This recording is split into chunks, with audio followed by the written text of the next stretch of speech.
Welcome everyone to the Trust Psyche live stream. It's so good to be here with each of you. Thank you for spending some of your Sunday with us. I'm Jessica DiRuzza. And I'm Travis DiRuzza. And we are very honored to be able to present on the solar and lunar eclipses today. We're going to speak for about 45 minutes to an hour. And then we're going to open the floor for you to share or ask questions as you feel called. And we'll explain how to do that once we're done with our dialogue.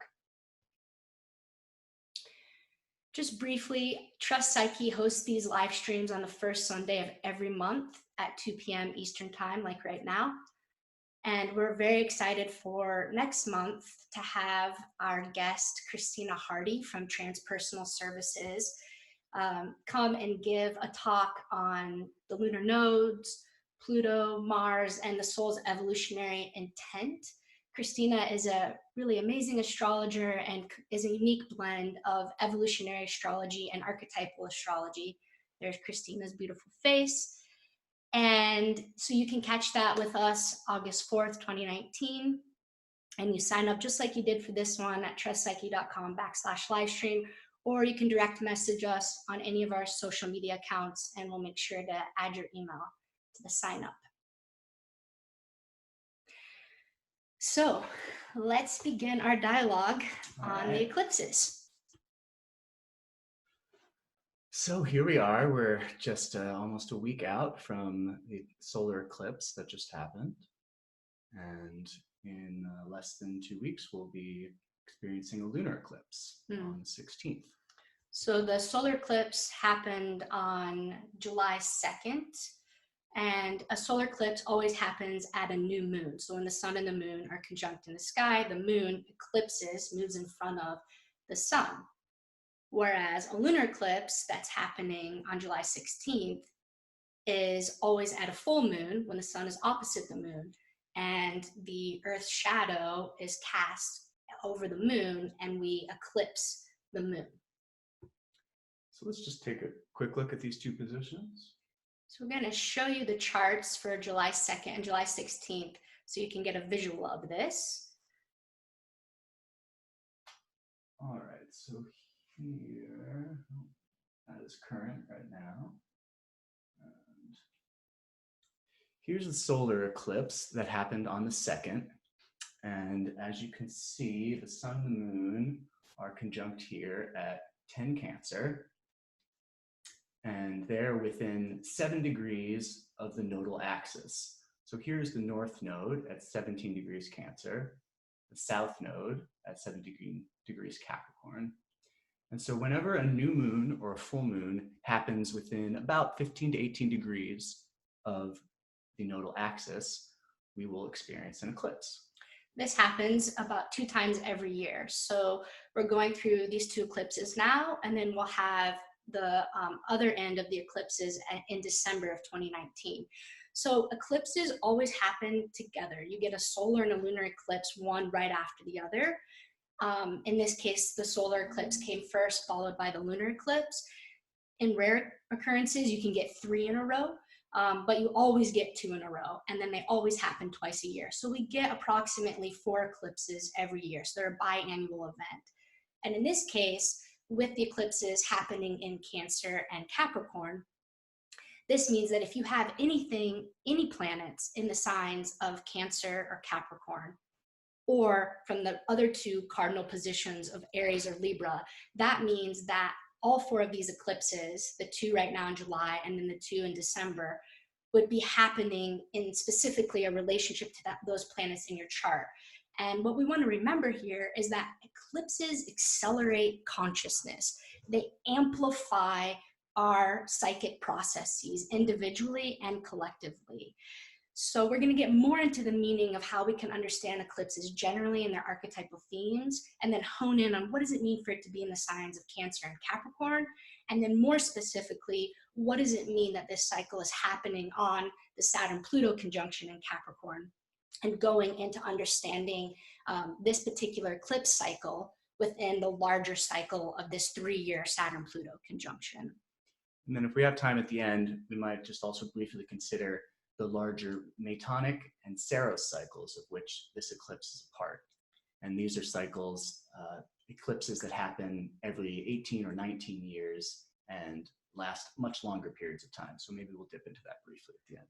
So in that case, eclipses happen every 18 to 19 years, about 18 in every 2/3 years. So that's the length of its cycle. So one thing that you would want to think about is what was happening 18 or 19 years ago in 2000, 2001 for you in connection to what's happening right now. And we'll get more into that. But let's show the next eclipse, the lunar eclipse on July 16th. So here we are at July 2nd. I'm going to move by days, and we'll watch the moon hook around from its new moon position to the full moon position. So the moon is moving away. It's going to come all the way around here, taking 2 weeks. And then just about here, it'll get to 24 degrees.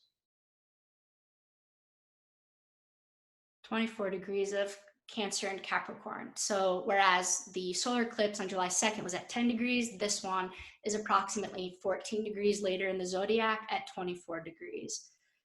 So really everything right now within the middle to the latter parts of Cancer and Capricorn is getting very much not only amplified, but also there's this kind of potency. New moons and full moons always mark the phase of the cycle that represents the beginning of a new phase, the new moon, and then the blossoming of that experience over the next 2 weeks at the full moon. But when you get an eclipse, it magnifies that process way more than if it were just simply a regular or a typical new moon or full moon. Yeah, it's a kind of supercharged new moon, supercharged full moon, and their qualities are just that much more amplified. Then the last thing we'll mention about this, and then we'll get into what exactly are the lunar nodes, how do we understand them astronomically. I think it's always important for us to understand the astronomy behind the astrology. I think there's so much mystery in the cosmos, and so much of the work that we do as astrologers is working with the mystery and these living symbols and using our intuition to help divine or channel information. So for me, the astronomy really grounds us in the realm of Saturn so that we can understand, okay, what is actually going on here? So the last thing we'll mention here is today, July 7th, Mercury is stationing retrograde at 4 degrees Leo, and it's going to retrograde back all the way to July 31st for 3 weeks to the 24th degree of Cancer. And this is extremely significant because, as you recall, the next lunar eclipse on July 16th is happening at 24 degrees Cancer. And we're going to get into why we think this is happening right now and some things that we think you can expect to be seeing in your lives and understanding this Mercury retrograde, specifically in context to being right in the middle of eclipse season and exactly overlapping with the eclipses to the very degree that the lunar eclipse is happening. Yeah, Mercury goes back direct. Should we mention the 2 eclipses later in the year? Yeah, I'm going to give them the dates of that. Show them quickly. Mm-hmm. So the second eclipse season of the year will be right at Christmas.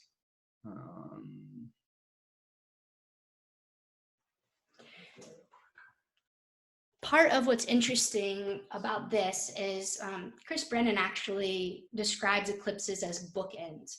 So because they're biannual events, we can look at the larger unfolding themes of what's happening in regards to the eclipses. So in this case, we would want to be understanding what's happening right now in July and then watching what happens in December at the end of this year and seeing the archetypal connections, the symbolic connections thematically and what's happening in your life and what's happening with the collective, and seeing that these two are actually energetically connected and playing off of one another. So here we see at 4 degrees Capricorn, new moon solar eclipse, just hours after Christmas Day. And then just like we saw before, 2 weeks later, the moon will come around to the full moon phase. and we'll have other eclipse in opposition. About 20 Capricorn, Cancer. Yeah. January 11th. So those are the two eclipses to look forward to kind of, bookmark in our minds what's happening now, and to look forward to winter solstice time to see how the thematic connections unfold. Let's go into a little bit about what the eclipses are and how they happen, do the astronomy, and then we'll spend the rest of the time going into how we understand the meaning of these eclipses. So if you imagine the ecliptic, the apparent path of the sun through the sky. So from our position on Earth, it appears that the sun is rotating through the zodiac belt, through each sign. This is called the ecliptic. And the planets, for the most part, follow this same orientation. But the orbit of the moon is pitched in relationship to the plane of the ecliptic by about 5 degrees. And so the orbit of the moon is just slightly off from the ecliptic, but at 2 points, which are called the lunar nodes, the orbital path of the moon intersects the apparent path of the sun. When the moon is moving north, moving into the area above the ecliptic, that is the north node. And then as it's passing down south into the area underneath the ecliptic, that's called the south node.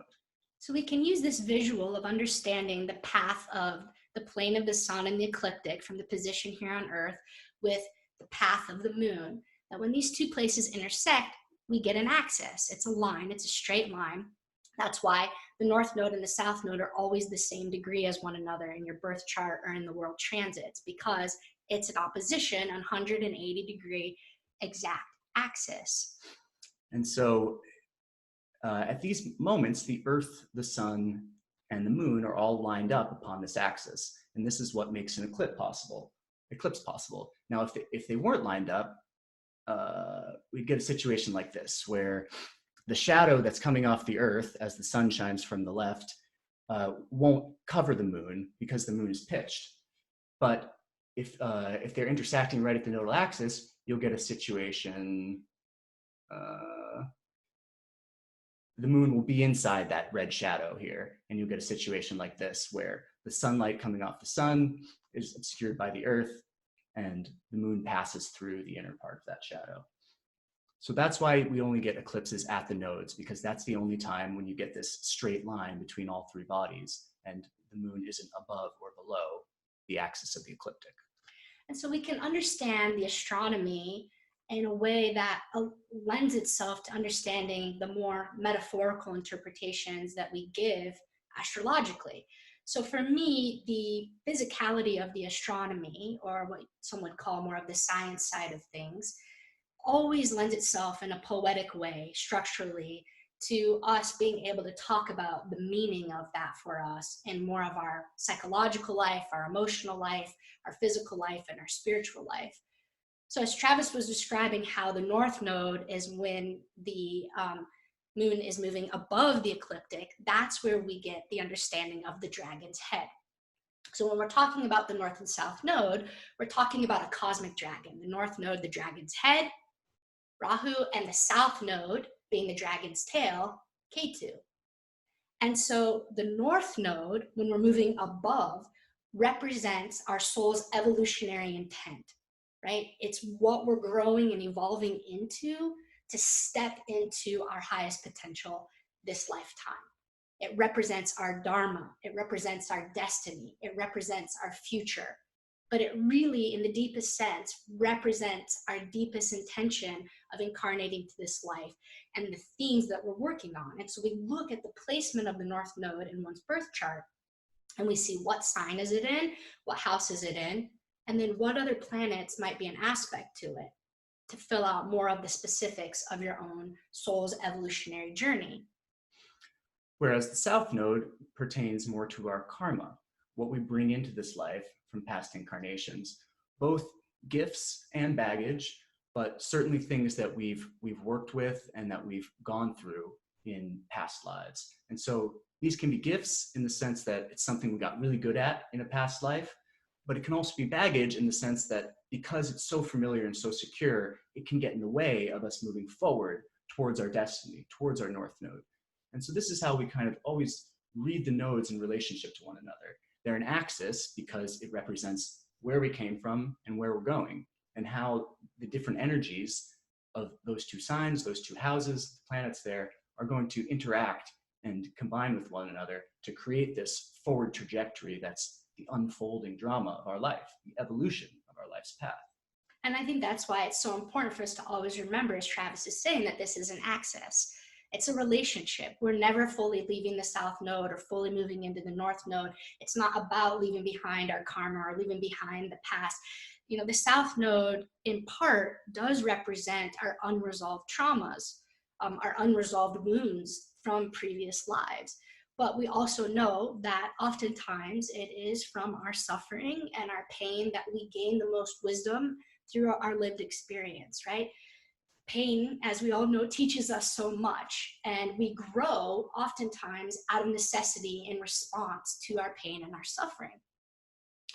So part of the South Node's function, through the aspect of it that does represent our pain and our suffering and our unresolved wounds from previous incarnations, is that it fuels us, it propels us forward into the North Node, into the Dharma or the destiny, and that the present moment contains both the past and the future in it, and we're always at the medium point or the crossroads of those two moments, and then we can see that story very clearly through the nodal axis. I like that. That's a nice connection to some of the stuff I said about time in last month's live stream.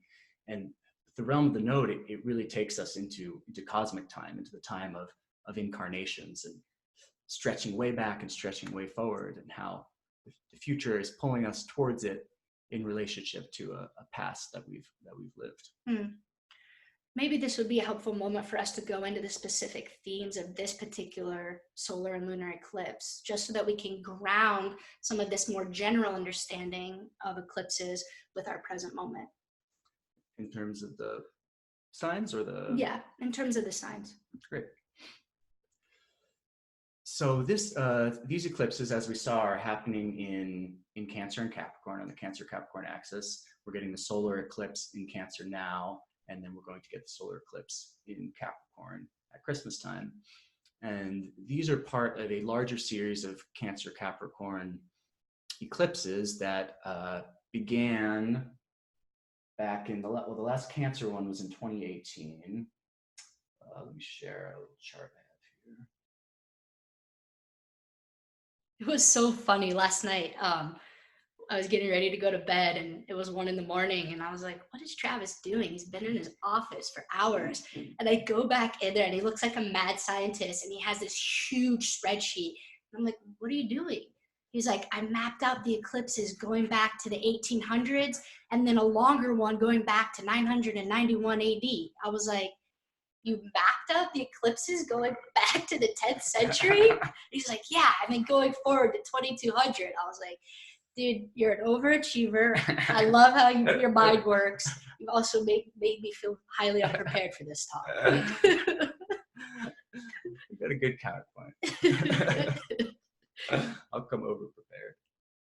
So this is part of your spreadsheet. This is part of my spreadsheet. This is a very small portion of my spreadsheet. Yeah. And so we can see that here's July 2nd, right in the middle. And that's the solar eclipse that just happened. And to the right, here's the lunar eclipse on the 16th that'll happen.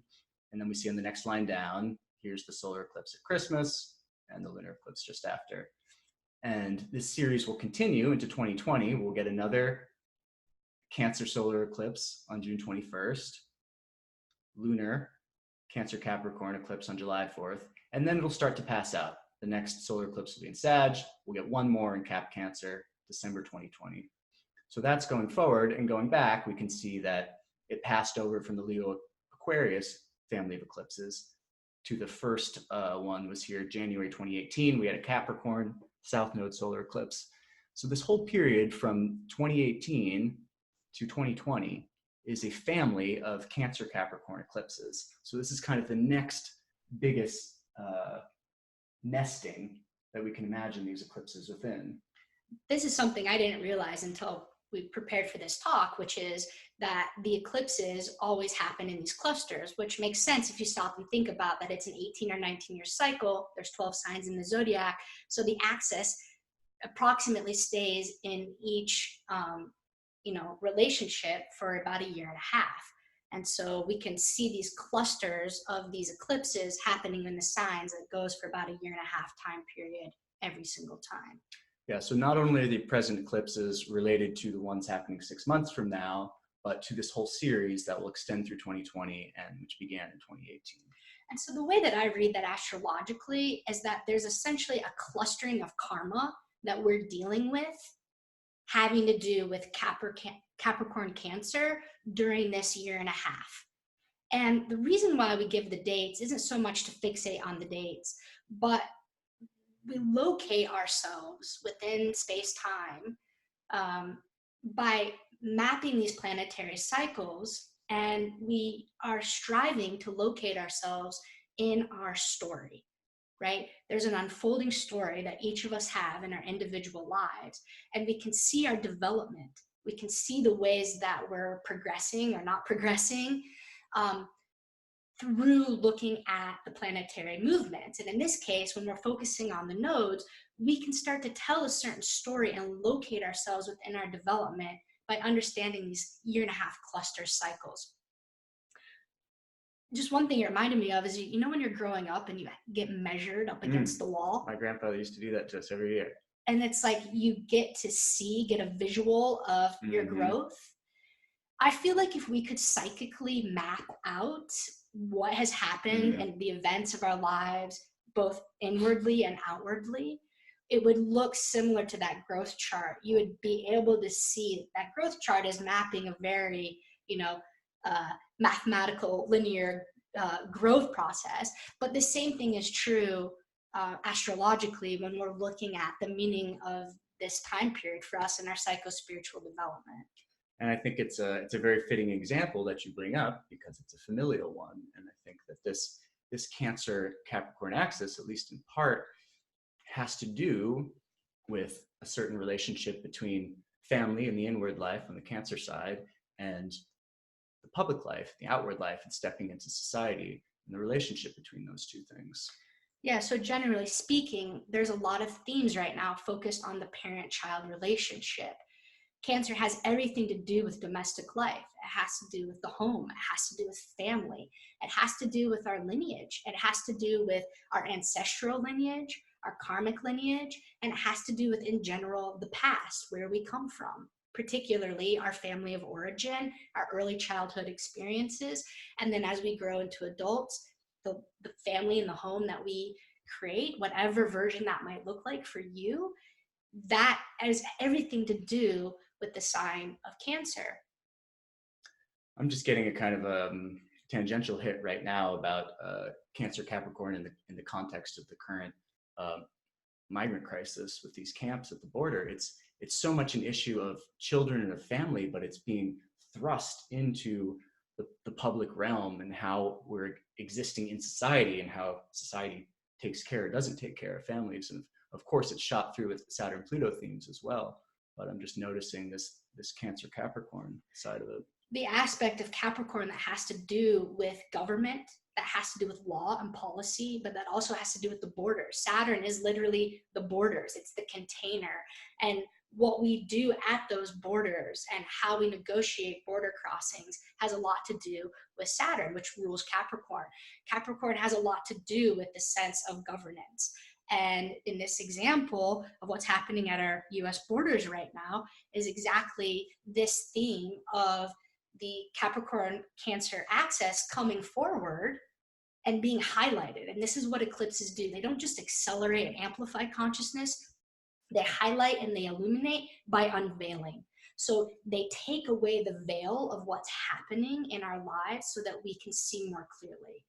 They particularly have this ability to remove obstacles that keep us in denial.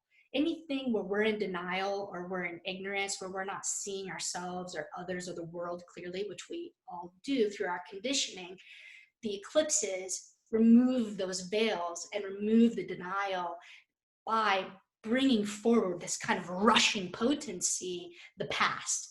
And so the past comes in and it eclipses the present for a moment. And we can see with the same clarity that we see with the sun, with the solar light of day, of our illuminated consciousness, what usually is happening in more of our day-to-day daily life, we see that same level of focused clarity about the past and that which has been hidden. And so in that unveiling is a revelation. So eclipses have a lot to do with revelation.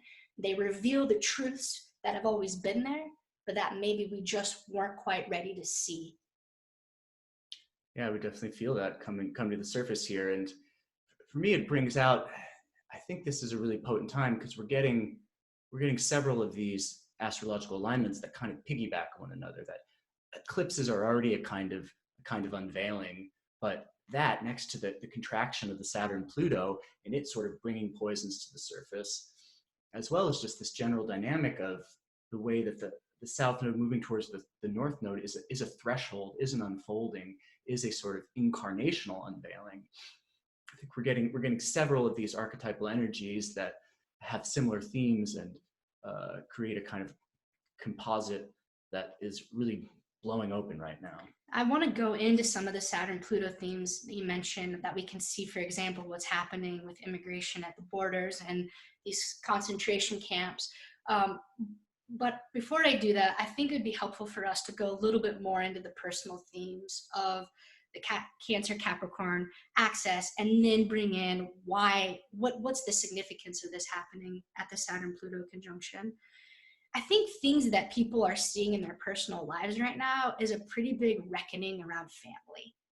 I'm noticing this in most of the work with my clients is there's a lot of coming to terms with the relational dynamics within people's family systems.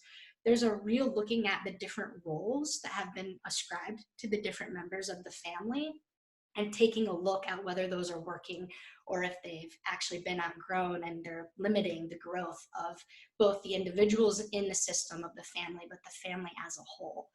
I think there's just a lot of focus right now on everything from the parent-child relationship and siblings, and also those deeper sense of home of like, what does it really mean to belong?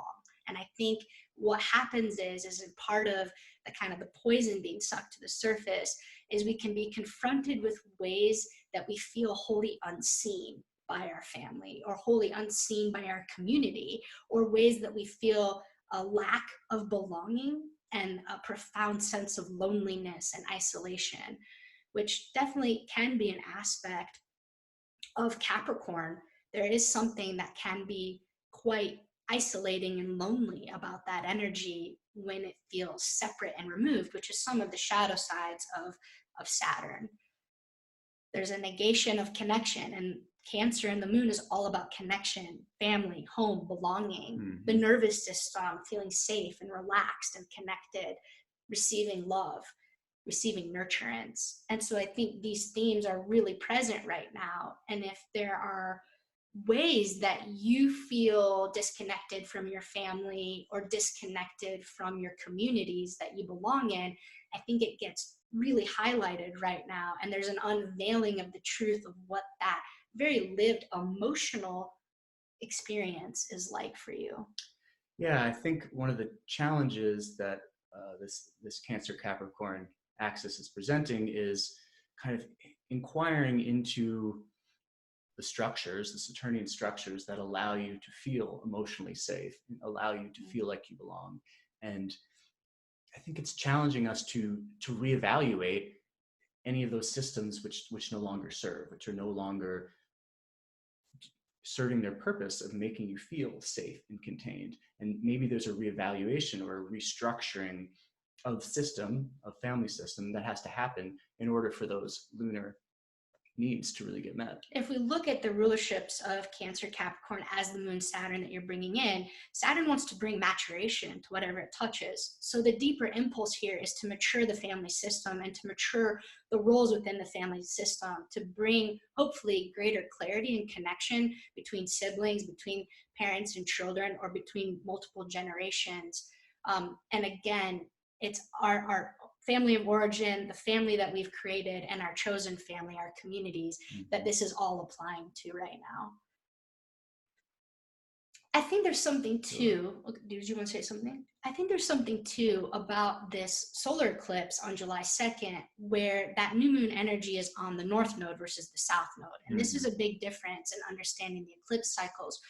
When the solar eclipse aligns on the north node, as it did this time, for me, what happens is there's this feeling of being pulled forward into our destiny, more so than potentially going into the past. So even though the past has become present and is eclipsing the present moment for a moment, for us to, again, to see, to perceive, to unveil, to see through what is there, ultimately the events that are happening right now are very forward moving energy, because that's what the north node is about. It's the evolutionary impulse to grow and to move forward. So what I've been noticing is actually there's been quite a bit of experiences of resolution, recompense around things that have potentially been stuck, limiting, or painful within people's families. I've seen reconciliation happening within different members of families.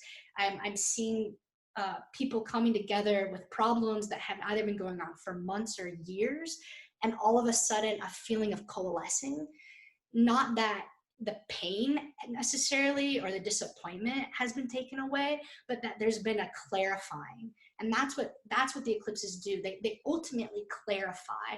They bring a certain lucidity of consciousness to clarify our positionality with what's happening.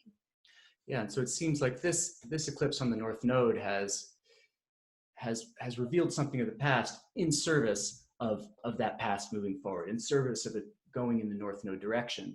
And now 2 weeks from now, when we get the lunar eclipse, that of course will bridge both nodes. And a lunar eclipse, because it's at the full moon, always touches both nodes. But the sun will still be close to the north node and the moon in the position of the south node. And I think at that time, it's really going to sort of open up a bridge into the past and let what's been seeded here at this north node moment really move forward and gain some momentum. Mm-hmm. And so we should distinguish this kind of eclipse, a north node eclipse followed by its lunar eclipse, from its opposite, where you would have a total solar eclipse on the south node, which is what will happen 6 months from now in the following two eclipses around Christmas time. And so that's something to look out for, that at that time we'll have the solar eclipse on the south node, followed by the full moon eclipse on the north node. And so that might really dig more deeply into the past. It's going to be a new moon on the south node. It could really dig down into what karma is present and needs to be worked out. I think this is where we talk about patterns resurfacing during this time. You know, when things quicken, when things accelerate, part of what's happening in that quickening is our patterns that show up in our life, whatever the patterns of your story are, we each have them, they quicken and they compound. And so it feels like when it rains, it pours, that everything's happening at once. And eclipses tend to bring that kind of potent concentration of life experiences and events, where you can all of a sudden be in contact with multiple people that you haven't been in contact with for a long time, and having really important, rich, powerful, deep conversations that I think ultimately are meant to move in a process of healing and reconciliation. Eclipses bring understanding by bringing the poisons to the surface and the toxins of what are there, what is causing ailment, particularly within the family or within community or within the body. That's also an aspect of the moon in Cancer, as it has a lot to do with the body and the emotional body. So it's both the physical body, but the emotional body, so the psychosomatic part of our being. It brings all the issues forward, particular things that maybe we have somaticized, particularly things that we carry in our body as our stories, as our wounds, as energy that needs to be processed. There's also a quickening of that. And so there can be both a quickening of our ailments, but also the opportunity to heal those things. And there's also a lot of focus around the womb and the stomach, and anything to do with one's reproductive system. For women, the menstrual cycle. And so these are definitely big themes that are up right now, along with family and family roles. But I think one thing that we also have to keep in mind here is, what relationship does this have to do with Capricorn? And for me, that's where we get this interlinking between family, home, and the body, and lineage work with work and career. Capricorn has a lot to do with our vocation, right? We're looking at the 4th and the 10th house. The 4th house is the midnight position, right? So it's hidden, it's in the dark, again, dealing with the past. But the 10th house is at the most visible part of the chart, right? The midheaven. And at that point, it has to do with our career, our vocation, our public service, and how we're seen in the public eye and how we influence the public domain. And so there's a reason why family and home and our public life and our career are interlocked on this axis of Cancer Capricorn. Right. We can really kind of see the growth vector there, the way that you described it. And as I was mentioning earlier, it sort of piggybacks on the growth vector that's already present in the South Node, North Node relationship to one another. And I think that this is why we're also simultaneously seeing this kind of lock and step themes coming up around work, both our career, what we do for a living, how we make money, our deeper callings towards service, how we actually are here to serve, but also our karmic work, right? Capricorn, Saturn, the nodes, the South Node right now, which is in an exact conjunction with Saturn at 17 degrees Capricorn. It's also our karmic work, like that deeper work that we came into this life to do, our soul contracts that we have with other people in certain moments in time.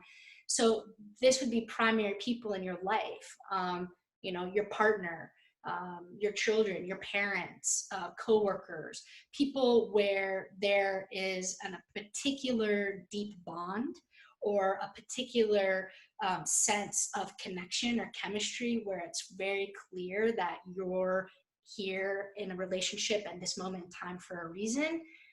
That work, that aspect of both Capricorn and the South Node is also coming forward at the same time. And we see that they overlap, and they actually not only inform one another, but they actually permeate those experiences Absolutely. of family and home. Like that. So should we go a little bit into being on Saturn-Pluto, or what do you think? Yeah, we could do that. I think we have the mechanic. We don't need to go any deeper into the mechanics of the eclipses. Not unless if you guys have questions about that, the astronomy or the mechanics of it, you can ask it and we could talk more about it. But yeah, I think that's pretty good for now. Okay. So you want to connect it a little bit to the Saturn-Pluto themes? Yeah. So for those of you who saw my live stream on May 5th on the Saturn-Pluto conjunction that's happening in Capricorn from 2018 to 2021, I called it the Great Reckoning. And what this eclipse season here in July of 2019 represents, in part, is marking the halfway point of that 3-year cycle. So we are now officially a year and a half in from it starting in January of 2018, and we have a year and a half left to go. And I think that it is cosmically significant that these nodes and these eclipses are lining up right now on the Saturn-Pluto conjunction. I'm just noticing as you say that the period of the Cancer Capricorn eclipse family, which started right at the beginning of 2018 and ends right at the end of 2020, is pretty much in step with the period of the Saturn-Pluto. Yes, exactly. So these clusters of eclipses over this time period exactly maps on to the Saturn-Pluto. And so what do we know? Eclipses amplify and accelerate whatever they touch. So an eclipse is more of an inner planet cycle. So when you're talking about inner planets, you're talking about faster moving cycles, whereas when you're talking about outer planets, you're talking about slower moving cycles. So we have this 3-year cycle, the Saturn-Pluto, which happens about every 34 to 37 years. The last one when Travis was born, 1981 to 84. which also Travis wasn't just born with the Saturn-Pluto conjunction like we have now, but he's also born at a eclipse with the sun and the moon conjunct in Cancer, with the North Node in Cancer and the South Node in Capricorn, just like we have right now. So T square the Saturn-Pluto conjunction in Libra. So you're born at the last Saturn-Pluto conjunction, and you're born two eclipse cycles before with the Cancer Capricorn axis. Potent time. Potent time for you, for sure. So what's happening is the eclipses are highlighting the larger Saturn-Pluto themes in our individual lives, right? The ways right now that we are working extremely hard to building enduring structures and systems of transformation, where we're looking at deep wisdom and the moral evolution, the strengthening of the backbone that we are each having to go through at these different big moments in our lives, that we're each having to deal with things that feel heavy, that feel intense, that feel just super weighty. And I think we've all been challenged right now at these different moments that feel like you've come to a crossroads. And for me, those are karmic crossroads. It's like a choice point, and it feels super heavy and weighty, like you're truly affecting your future and your path by these decisions that are made, these weighty decisions that carry deep consequences to them. Yeah, for me, just the karmic dimension, the karmic overlay has been so apparent. It feels like the veil is thin, as we've said, especially around eclipse time. And I'm seeing the ways that my own personal work with Saturn-Pluto themes throughout my life, I feel like I'm having a glimpse of how they stretch back karmically, and how the work that I do right now is so potent forward into future incarnations of my soul. And I feel like it's a time when we're especially aware of, I'm not just doing this for me. I'm not just working my relationships in this lifetime for myself alone. I'm working it for the other souls I'm interacting with, but also for my soul's future and past, and for the soul group, the soul net that I'm a part of. And I just think it's a time when we can see some of the deeper underworkings. You kind of lift up the cover and see the motherboard intricately wired beneath. And I think in that way, it's really an opportunity of rewriting. I think that part of what happens when we have awareness and we cultivate mindfulness and we start to recognize these themes and these patterns that we are living in and through, and seeing our development in them and the areas that we could spend more time with, giving more attention and devotion to work on. It's an opportunity to rewrite our story. And it's not just our individual story, as you're saying, but it's our lineage story. We're rewriting our lineage stories right now, each of us individually, for our soul family, for our actual family, right? For our ancestral lineage, going forwards and going backwards. And then, just for our individual soul lineage. We're rewriting all of those stories right now by the actions that we are or are not taking. And on a collective level, we're rewriting our lineage as a species. When we look at the Saturn-Pluto connection to climate change and ecological devastation and pollution and mass extinction, which are all dimensions of the Saturn-Pluto energy, we're confronted with a deep moral question, which is, do we deserve to be here as a species? Do we deserve to live on this planet amongst the other beings and life forms here in a responsible way, or not? And we're literally writing our species lineage right now by the decisions that we're making individually and collectively about how we deal with these things, like climate change, like 8 billion people on this planet. And then what comes with that climate change and 8 billion people on the planet? Mass migration. And then that forces us to socially and politically look at things like immigration, which again is happening right now at our borders. And when you look at the fact, and it's, no matter what you believe, the fact is that these are being called concentration camps. And that is a very evocative term that is supposed to say, hey, we're imprisoning people in a way that's dehumanizing And that's not right, right? Immigrant rights are human rights. Even if you don't think these people should be seeking asylum or being let in, or that there should be a policy for it, the way that we're treating them is inhumane. And what does that do? That reminds us of another Saturn-Pluto time period when they're called concentration camps. We think of World War II and Nazi Germany. And what was that? That was a Saturn-Pluto time. And so part of what these eclipses are doing collectively is they're unveiling the past and they're bringing the past forward in the present for us to have to face. What are we going to do now when what was happening then is happening again? And that is a pretty clear and dramatic representation of what eclipses do, is they bring up the past and the present for us to have to look at it as a repeating pattern. And so that's happening collectively, but that same thing is happening in every single one of our individual lives right now with our individual stories. Our past is coming up and it's saying, hey, this is happening again now as it was then. You know the ways that it didn't work before, it didn't serve, it was immoral, it was painful, it was whatever. You have a choice. Are you going to rewrite this moment and choose a different path forward at this karmic crossroads and move towards a different future and a different destiny? Or are you going to cement and lock in that old pattern? And I think that's part of why eclipses feel so energetically at times overstimulating and overwhelming, because the level of psychic material that's being brought up is a lot to deal with. And so I think it can feel inundating.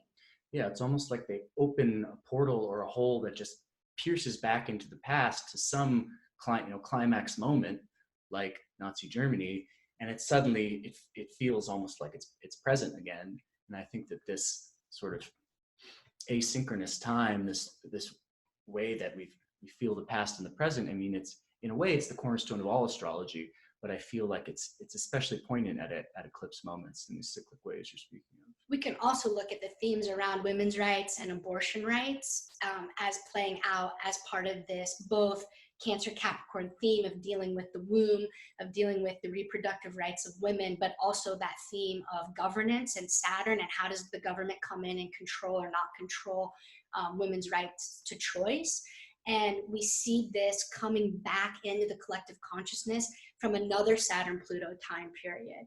So when abortion was big on the feet, in the public domain, and in the 60s, and then Roe v. Wade, that's a Saturn-Pluto time period. So here, once again, it's like the past, and it can almost feel archaic, like this is ancient history. I thought we moved past this, and it circles back into our consciousness, and it's like, no, there's more here to do. And again, these are collective examples, but these same things are happening to all of us individually. Maybe this would be a good time to point out just briefly the way the Saros cycle and the Saturn-Pluto cycle are in alignment here. So eclipses can belong to both Saros cycles and Metonic cycles. A Saros cycle is an eclipse repeats every 18 years at roughly the same, at roughly 10 degrees forward. Let me show you. So maybe we'll start with the Metonic cycle real quickly. So a Metonic cycle is when an eclipse repeats at the exact same degree 19 years later. And Metonic cycles consist of about 4 to 5 eclipses. So the Metonic cycle, which the current eclipse is a part of, began 19 years ago. July 1st, 2000, there was a solar eclipse at 10 degrees Cancer. This was the first in this Metonic cycle, and this will go 2, 3, 4, 5 times before it ends. And each time it occurs at exactly 10 degree Cancer on pretty much the same day. And so the ancients even noticed this and took note of it. And so what we see happening though is, even though the eclipse occurs at the same degree, the nodes are moving back by about 7 degrees each cycle. So here at 10 Cancer, it's within 14 degrees of the nodal axis, so you get an eclipse. And it's just going to get tighter and tighter. Here it's lined up exactly, and then it slowly starts to move out of range. Here it's within 14 degrees, and then finally on this last one we see it's out of the 18-degree range. And so that ends that Metonic cycle. So when we talk about eclipse cycles in 19 years, it's part of these cycles. So what was happening to you in 2000, what will happen in 2038 will be connected to the present moment. And so this is one way we can map the evolution of our individual consciousness. So you can go back and use this as an opportunity to reflect and meditate on what was going on for you in the summer of 2000 that would have to do with similar themes to what's going on with you right now. Themes around the body, themes around reproduction, themes around family, themes around home. And then, as Travis points out, in 19 years from now, we're going to be recognizing that there's going to be an evolutionary development from what's happening right now. Now, that same process is happening on a much larger scale of time when we look at this next period of eclipses. So while the Metonic cycle lasts about 56 to 76 years total, the Saros cycle is going to last almost 1,300 years.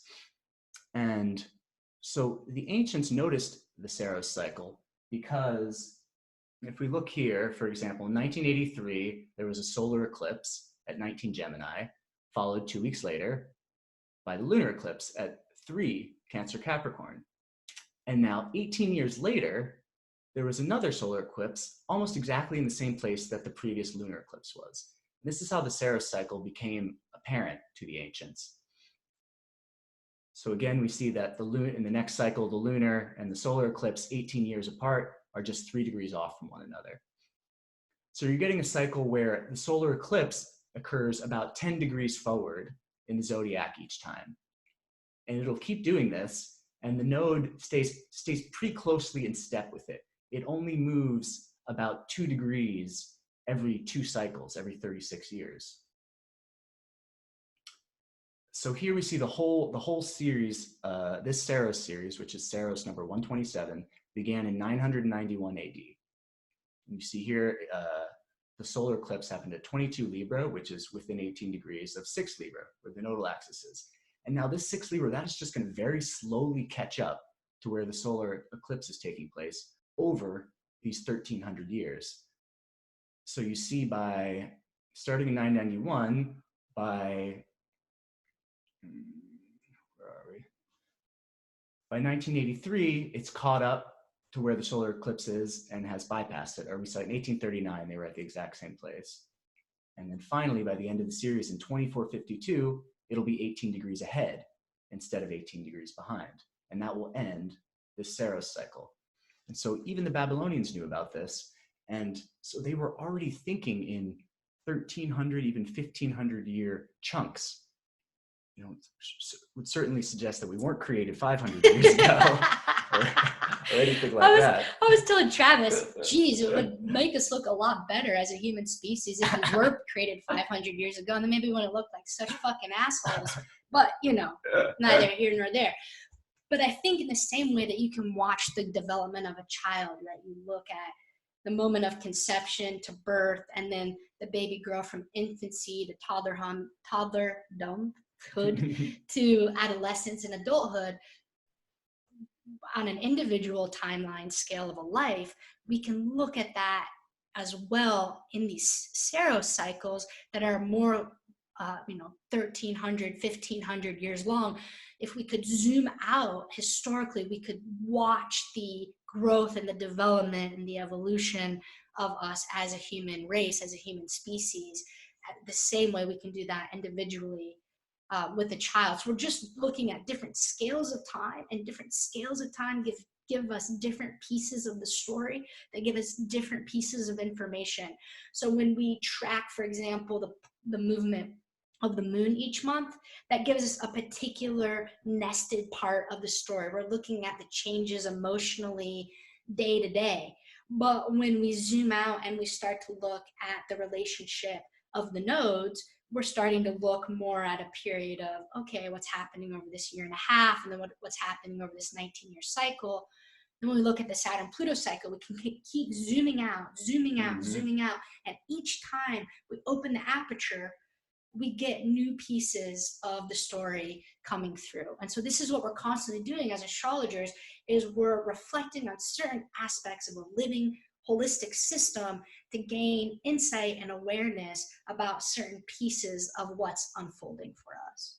I think something that's really interesting about this cycle is that, you mentioned earlier, the inner planets have faster cycles, but here we have this interesting instance where by paying really close attention to the inner planet, to two inner planets, the sun and the moon, the Babylonians and others were able to discover this vast cycle timescale that was longer than any planetary cycle they were aware of. And even if they were aware of Pluto's cycle, which they weren't, it still would have been longer than that cycle. And so by looking really, really close to home, they were able to discover a cycle that was beyond the furthest reaches of the cosmos as they knew it. And I think this speaks to why eclipses captivate the popular imagination. When we look at the popular imagination, we see things like a lot of people are now paying attention to the new moon and the full moon and Mercury retrograde, but people are captivated by eclipses. And there's all different kinds of theory and feelings around them, like they're ominous. Some people believe that you shouldn't go outside during them. Some people believe you should not do any type of ritual during them. Other people believe that it is a more powerful time to seed your intentions and to pray and to do ritual, to let go. So there's a lot of different understandings of what eclipses are depending on what school of thought you ascribe to. But the fact of the matter is that they've captured our popular imagination for millennia. And when something captures the popular imagination over millennia, it creates thought forms or energetic fields around the idea of an eclipse. And so eclipses, irrespective in a way of what maybe their essence might mean archetypally, in the solar system, as if that could ever be removed from our experience of them, they now carry a certain level of potency because we've been paying attention to them for so long and tracking their cycles for so long as a species. And so they carry a life of their own because of how much we focused our attention onto them. Yes, they've been imbued in this participatory manner with a psychic charge on the species level. We've been captivated by eclipses for that long, and we know that when we start paying attention to things, our participatory input actually helps to shape the fabric of the cosmos and to nuance and massage the structures that were already there. And I think I'll just mention two last things here in regards to how I work with eclipses personally and how you work with them personally, and then we'll open the floor up for questions. I'd like to mention one more thing about the Saturn-Pluto. Oh, okay.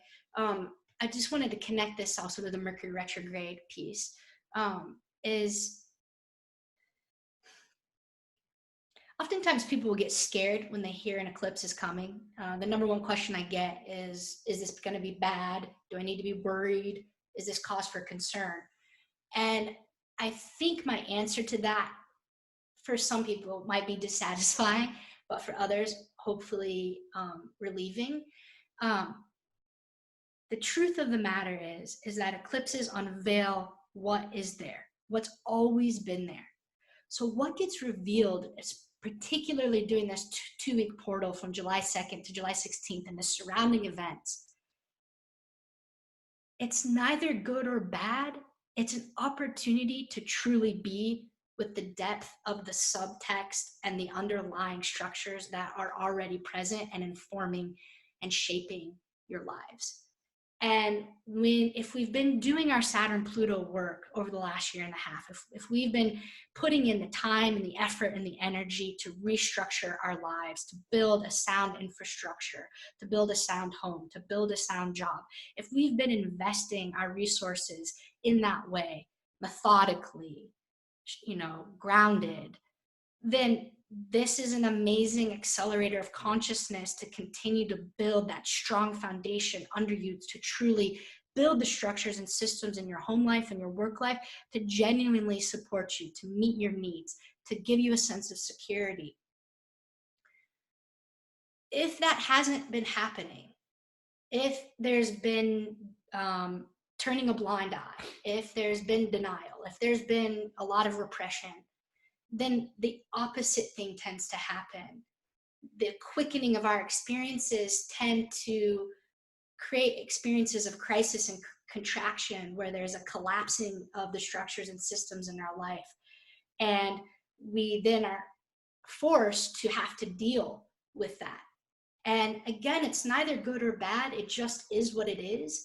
but it's a moment for us to make a decision about how we want the future to be shaped by how we deal with whatever events or phenomena might be happening in your lives right now, positively and negatively, in order to shape the destiny. Because that's what this particular eclipse cycle is about, is pulling us forward into a better future for ourselves individually and collectively, and doing that really hard, honest, and often grueling and painful work of facing our personal and collective shadow of the Saturn-Pluto complex, and leaning into our lives, facing our problems, right? Not sweeping it under the rug, not turning a blind eye, actually turning our energy and our focus toward it to shape it differently. And I think that's a big part of what this particular moment in time represents. Absolutely.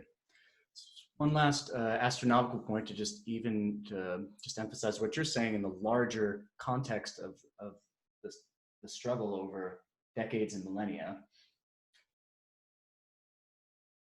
So the final point I want to make about the Saros cycle is that because the Saros cycle lasts 18 years and the Saturn-Pluto cycle we know lasts about 32 to 37 years, we could round that off to 36, especially at this point in its cycle. And so then we would see that 18 years is half of 36 years. And so the Saros cycle is actually really tight right now with the Saturn-Pluto axial cycle. So we're getting oppositions and conjunctions of Saturn and Pluto every 16 years, half of its full cycle.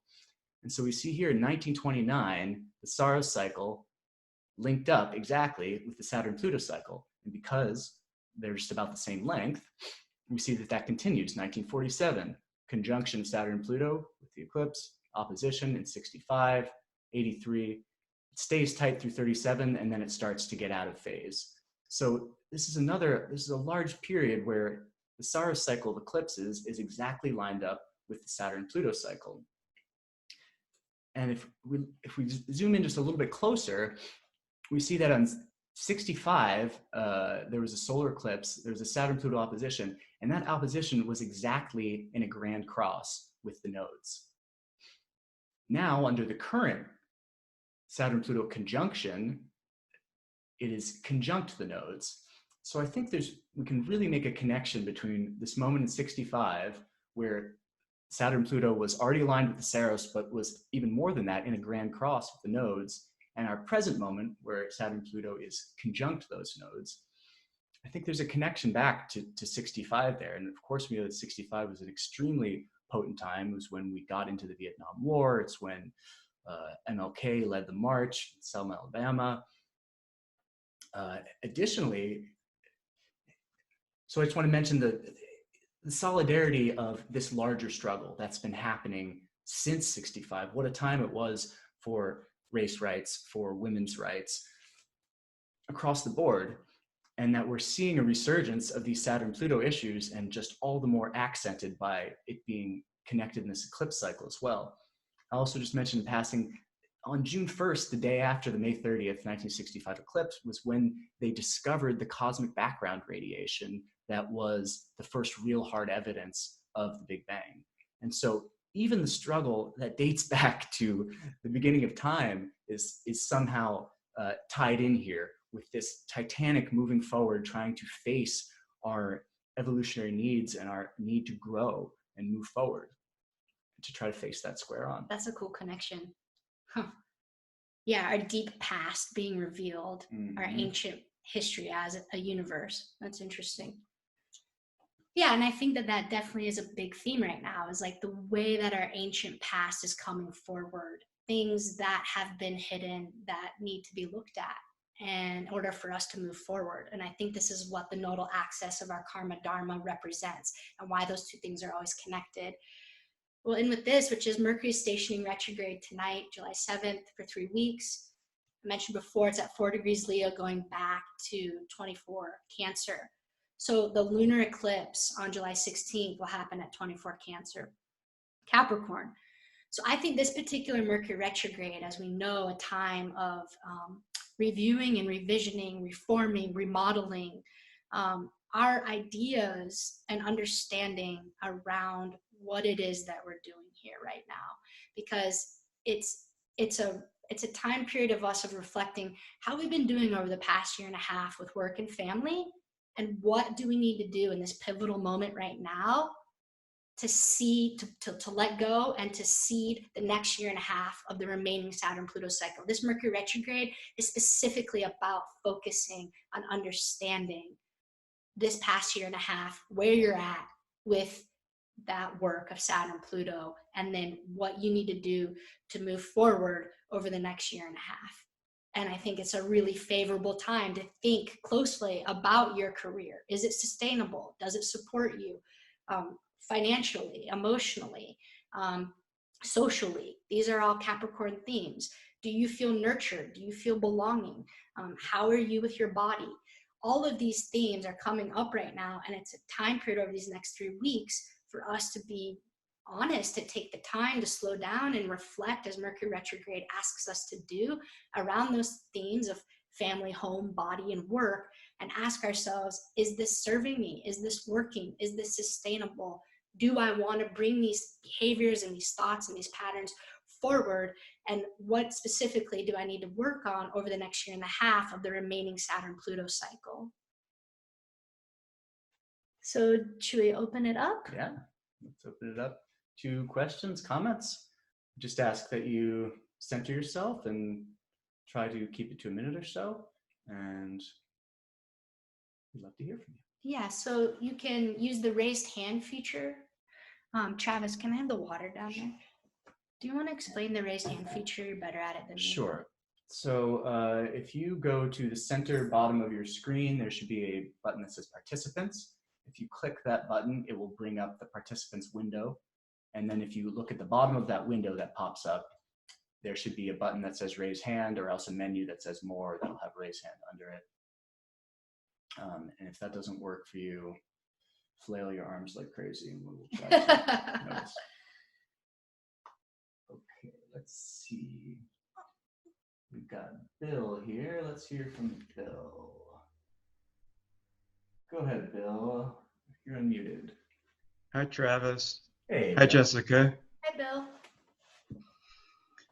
I like to seed an intention at the new moon and follow that intention through this lunar cycle,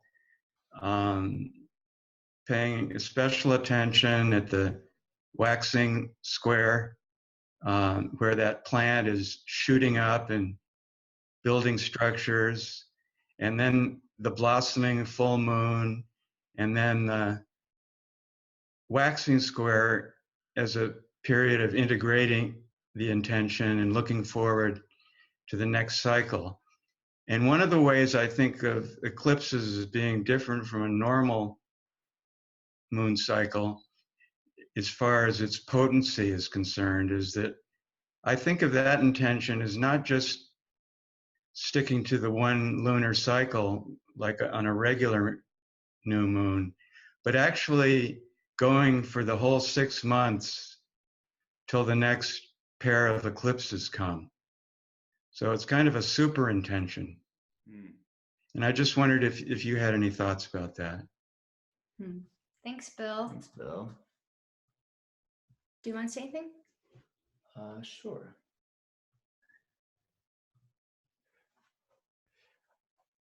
I think that I like how you're bringing out that the eclipses, they magnify the sun-moon processes that are already present, that are already there. And so the intention setting that we do at the new moon is amplified, and there's many ways that it's amplified. I love how you're bringing out that there's this 6-month amplification between one eclipse season and the next eclipse season. And we can even imagine that echoing out in these longer 18 to 19 year Metonic or Saros cycles. But I think it's more potent now, and if it deserves us treating it as it's more potent. And you're pointing out how we need to notice that the intentions that we make at this new moon are deeper and longer lasting than just a regular new moon. So I think it's crucial to bring our awareness to that, like you're pointing out here, Bill.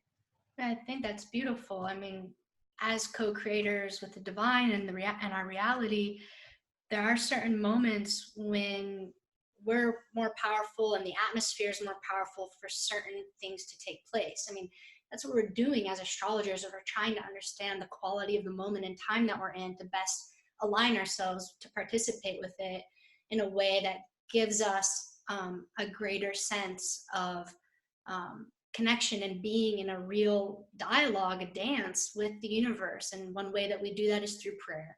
One way that we do that is through saying our intentions, having an altar practice, and you know, creating some kind of ritual. And however you do that, to signify that you're bringing your awareness to wanting to make something happen in your life.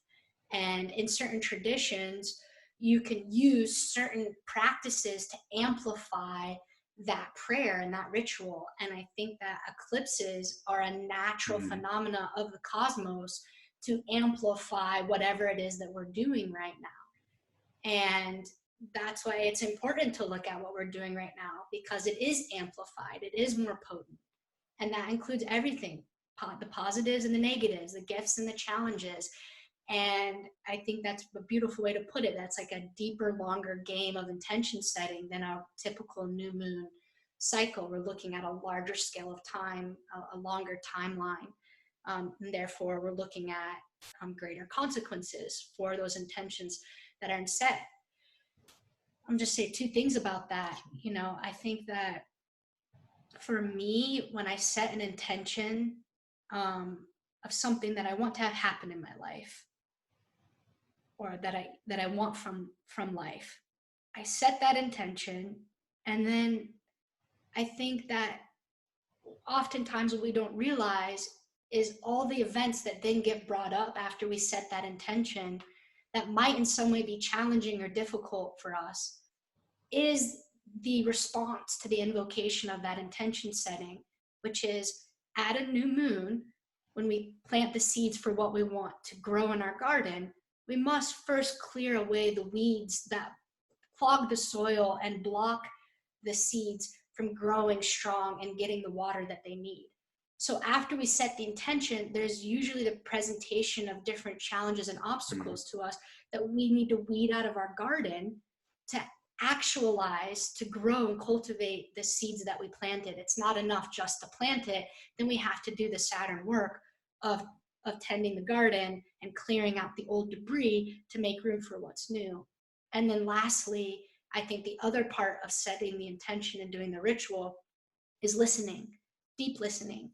I think oftentimes we can do a ritual or a prayer and then we forget to listen in the coming days and weeks afterward to the way that we're in a true call and response with the divine around that prayer. We have to listen to the response of the divine, and we have to listen to it and have enough trust that the way the divine is responding to our prayer is actually a response to the prayer, even if we maybe don't like or didn't expect what the response was.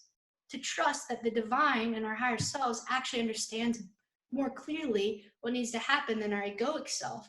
And how do we align our egoic self with our higher self and the response of the divine from the prayer to move forward? And I think I feel very emotional about this, is one of the biggest missing pieces of our ritual. We can set intentions all day long, but if we're not willing to do the work to take the weeds away so that the proper light and water can get down in there and the plant can grow strong, and then we're not willing to listen to what the instructions are about the best nutrients to see that plant grow, it's not going to happen. And then people throw their hands up and say, I'm alone, God doesn't love me, nothing's happening in my life. And I think that's part of what eclipses show us in that aspect of denial around our part in the story. I love what you're bringing out here about needing to have this pliable relationship with the message of the divine with one's ego, because I think we can make the mistake of falling on either side, of wanting so much to do the rituals and set the intentions that we think we can do it all ourselves, and we try to push it in the direction that our ego wants us to go. We don't listen to the divine, or we just slump down and say, why has my God forsaken me? Why haven't I gotten a sign? And that there really is this sweet spot in between the two, that you have to step up to the plate, but you also have to listen. And can we really be in relationship in that way without falling off of either side? For me, this is really the essence of a deeper participatory spirituality. I think it is a huge part of the paradigm shift. When we talk about a paradigm shift, we're actually talking about the relationship between us as a creator and the divine as a creator, and understanding how us in our lived experiences and the way we bring forward our intentions through actions and behaviors meets that same presence in the world through other people, through life experiences, through God. Yeah, I love how you're saying, but yeah, we are second creators, and what we do is second creation. Some poets call it. First creation is the one we live in, but second creation is our creative act that is in the image of the divine's creative act to create in the first place, and that those two meet each other as the divine becomes more and more deeply manifested here in this plane. It is part of our calling and our duty as second creators to help manifest the divine more deeply. And that is our participatory conversation with the divine influx. Wow, there's a lot more I want to say about that, but there's two other people who have their hands raised. I'm like, wow, that excites me when I think about that. Thank you, bite Bill. my tongue or what? Thank you, guys. Thanks, Bill. All right, let's hear from Tiger. Tiger, go ahead. Hey, y'all. Hey, Tiger. How's it going? Good. How are you? I'm loving this presentation, and that Tiger. You couldn't I see recognized me. that We know voice. this Tiger. It took us a second. We got Erica Jones from Real Imaginal here, people. Woo, woo. Check her out. She does awesome weekly divinations, and she's an amazing, phenomenal astrologer and writer. You got to check her out. Real Imaginal. What? Thank Go ahead. you. Yeah, thank you. Now I got to live up to that. All right. So I'll do my best. Yeah. I'm just really, really loving everything you said. It's like boom, boom, boom. Makes a lot of sense in terms of what I'm seeing in my life and in the world. And I knew that this eclipse would be a big one because 2001 was such a watershed year for me politically, in my political part of involvement in the world, and looking at what the circumstances now around the world, but particularly where I live in the United States. I'm like, okay, I'm going to be called to show up, and not to show off, but to really show up. And so it's just been in the last few days a really big revelation, as you were saying, Jessica, like what's already there, it's there. Maybe you haven't seen it, you couldn't see it, or you're kind of looking at it this way but not full on, has really come forward. And it's still very fresh and new, but it's like it's just such a huge piece of my offering to the world, and something that came out of a vision quest in 2013 actually. So it's been 6 years of working this particular image, and now with the eclipse kind of correlating to, it was there all the time, but here's this big piece. It's been amazing because this Saros cycle is passing across my ascendant. And one really interesting thing that I noticed was looking at the birth chart for this particular Saros cycle, the number 127. And you can find that NASA has a website that lists so much information about eclipses, but it gives the actual birth date. And so I created a natal chart. I set the location because it's polar. I just put it at Svalbard, Norway, because that was the farthest north I could find to find in my atlas and on my astrology software. And whenever I overlaid that with my natal chart, holy crap. It was really amazing to see the birth moment of this cycle of eclipses, which happened in 991. Like, who was I in 991? I don't know. I could have been a cricket. But it's really amazing to, there we go. Yeah. And the way it overlays on my chart is just like, what the hell? So I've been sitting with this, and really, I encourage others who find that there are particular eclipses that are very potent for them, because it's different for all of us, of course, to look at that birth chart of the opening of the cycle And it could be starting from the North Pole or from the South Pole. So be sure to check that out. You can tell by NASA's data where you should set the place. But woohoo! It's been amazing, and I think, I mean, there's just so many correlations. It would be a very long, boring story, or maybe exciting, but just like, oh my God, it's a lot of incoming right now. So thank you so much for giving some more context and ways to think about and reflect on and sort of affirm all these crazy, beautiful things. It's almost like the cosmos has meaning and purpose, and it's talking to us. You don't say. Yeah, it's go figure.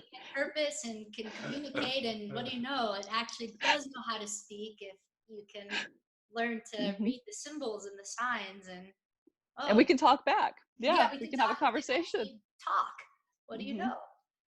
Thank you so much, Tiger. We really appreciate you being here and for sharing your wisdom. And that's cool to know that about NASA. I didn't know that. Definitely have to check this out. Yeah. All right. Love you guys. Love you. All right.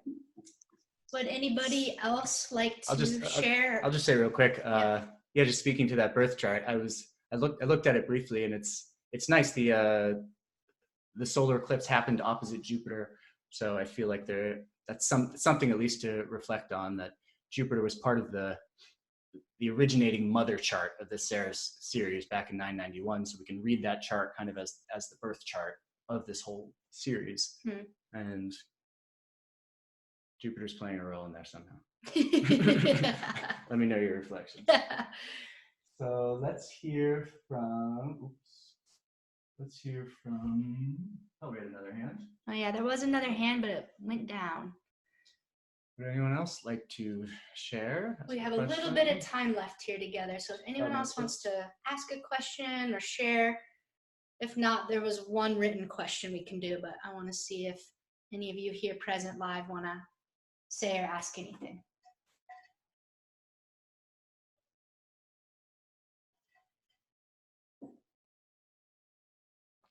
Okay. Well, if you change your mind, raise your hand.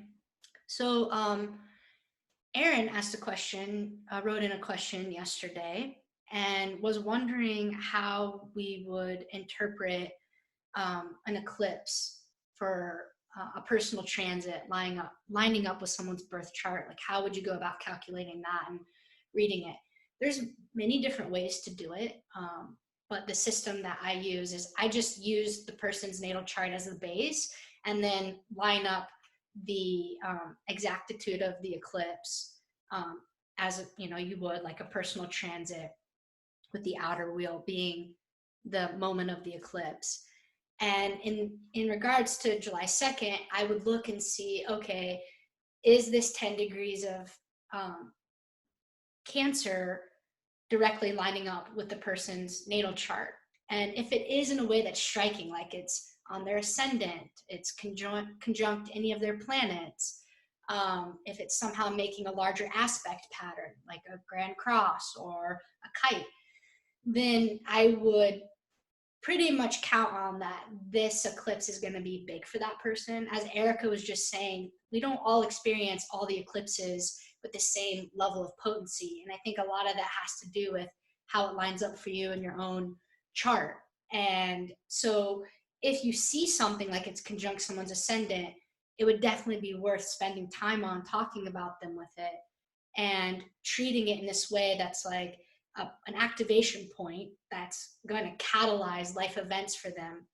In this case, with the ascendant, we could see a real catalyzation around that person's identity in the world and how they're showing up moment to moment, moving through reality, that there would be a big moment for them to maybe particularly get recognition and to shine in some way around the projects that they're doing or their different entrepreneurial endeavors. It would be a big moment for that person to come forward and be seen and to start a new cycle with that ascendant energy. And that same application would be true for anywhere that it would be lining up in your birth chart.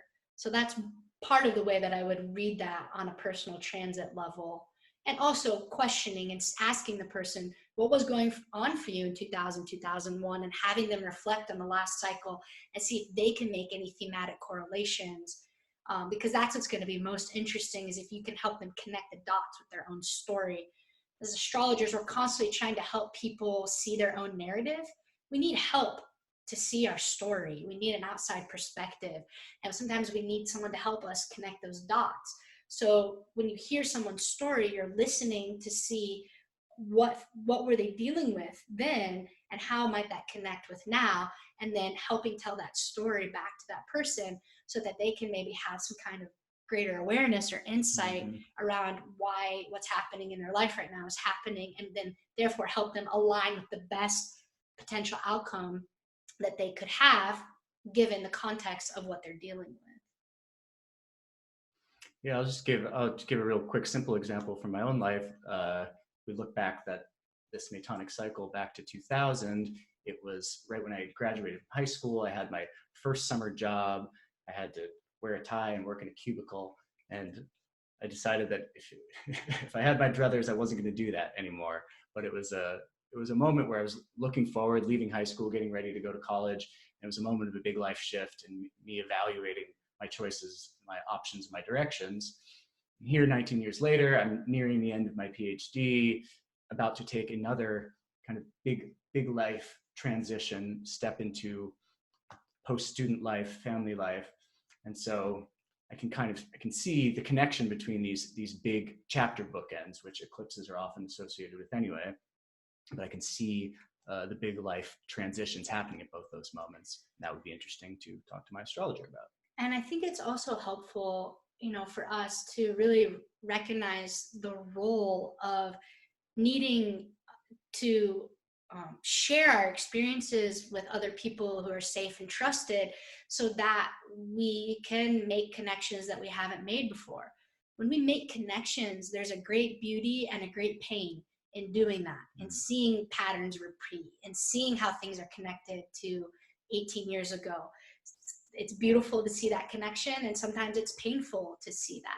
How can we be doing something so similar that we were doing in World War II right now? How can we still be having this conversation about women's rights with her body? There's something despairing about that and difficult to be with. Yet it is the truth, and it is part of the revelation. And individually in our lives, how do we learn to sit with the truths of the revelations of our past that are both beautiful and painful? And that's where having the support of someone else to be there with you in that space emotionally, but also to help you see. We need each other to help reflect so that we can see a more whole, clear picture than what we can only do on our own. And I think this is the piece around denial. I think that denial is a huge thing that we're all facing right now.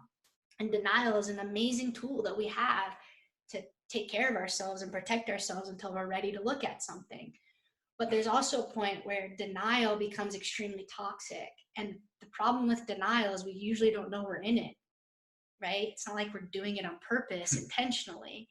And I think that part of what eclipses reveal are places that maybe we've been in denial. And how do we get help and support to look at that so that we can be with it in a way that's hopefully more healing and loving and kind to ourselves and to the people in our lives, and understanding the impact that we have, on those around us, particularly within the themes of Cancer, Capricorn, our families. How do the way that we show up or not show up within our family system affect the other people in our family? And how is it that the way that they do or don't show up affects us? And being with the real emotions and the truth of what that's like, and looking at that and seeing if there's any way to grow and mature around that. And oftentimes within families, we're talking about ancient patterns that were inherited from generations past. We're talking about lineage stories that go back a long time. And so in a way, they transcend us. They're beyond us, yet they completely shape and condition us.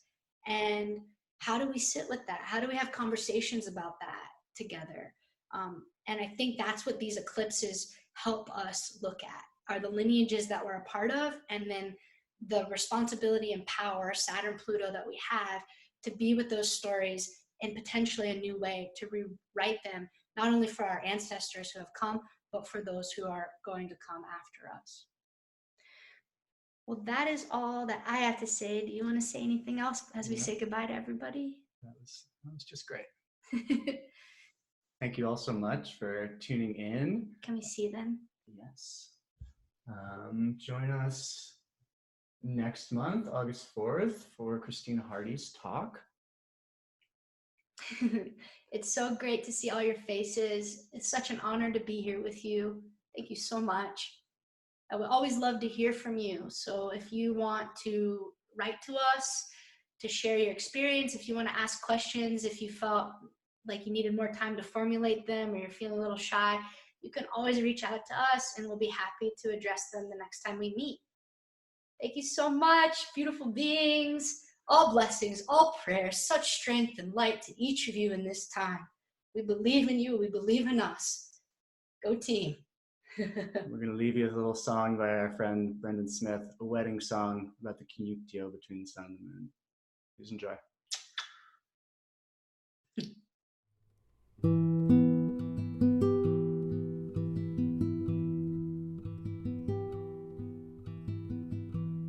May this marriage be a forge where the steel in each your souls welcomes fire. May this marriage never fear, oh, but summon both your hearts towards its pyre. Let this hour be a chance for us to burn away whatever decayed before. Let the anvils in you glance, all to be struck by each other till every joy is poured. And I know that whatever's within us, the sky is fastening to. Yes, I know that where love breaks through, it breaks through.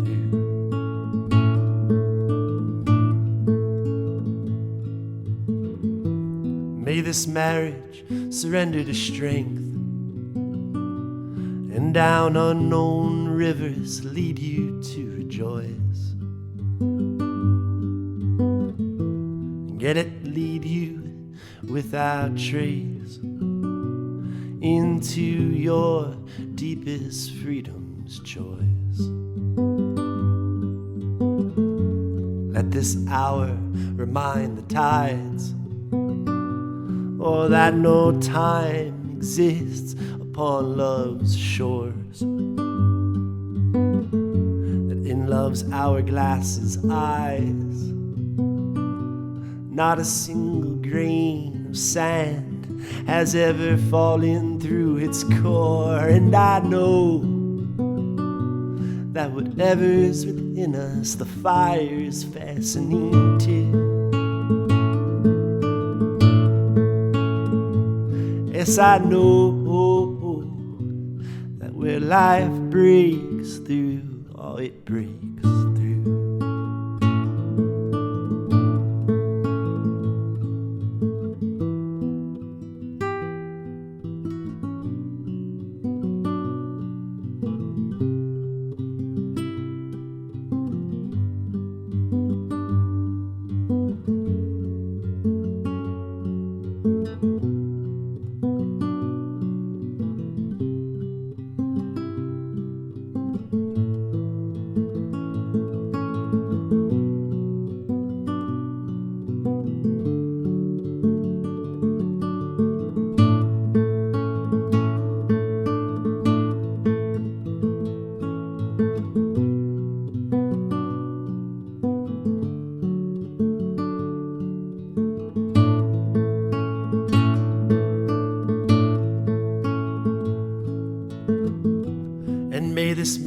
Let you peer into every world within your loved one's bones. You let it bind you like a mirror, or in which he stands, in which she stands alone. May its work never be done, oh, but reflect from both the sunlight and the storm. May it restless be with rest, oh, so it can bless and bless again, while loves will be one. And I know that whatever is within us, the light is fastening to. Yes, I know that where love breaks through,